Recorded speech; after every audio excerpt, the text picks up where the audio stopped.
ભરૂચના અંકલેશ્વરમાં યુવકનો આપઘાતનો પ્રયાસ. નર્મદા નદીમાં ઝંપલાવી યુવકે આપઘાતનો પ્રયાસ કર્યો.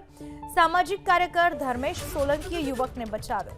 15 દિવસમાં મોતની છલાંગની આ ત્રીજી ઘટના બનવા પામી છે. ભરૂચના અંકલેશ્વરની ઘટના. યુવકે આપઘાતનો પ્રયાસ કર્યો. નર્મદા નદીમાં ઝંપલાવીને યુવકે આપઘાતનો પ્રયાસ કર્યો.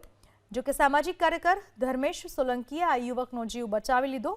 15 જ દિવસમાં આ રીતે મોતની છલાંગની ત્રીજી ઘટના બની છે. તો માછીમાર માટે ભાઈ બૂમ પાડે કે બચાવ બચાવ કરીને, તો હું માછીમાર દરમિયાન એ ભાઈ પાસે ગયો.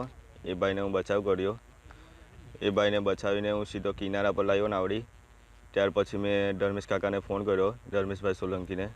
એ દરમિયાન એ ભાઈને ફોન કરતા એ ભાઈ અહીંયા ગાડી તાત્કાલિક હાજર થઈ ગયા હતા. આ 15 દિવસની અંદર ત્રીજો બનાવ છે. નર્મદા મૈયા બ્રિજ પર નેટ કેમ નથી લગાવવામાં આવી રહી, એક બહુ મોટો પ્રશ્ન ઊભો થઈ રહ્યો છે. કુકરવાળાના જે સ્થાનિક નાવિકો છે તેમણે એમને બચાવી લીધેલા છે અને એમના પરિવારને બોલાવેલા છે.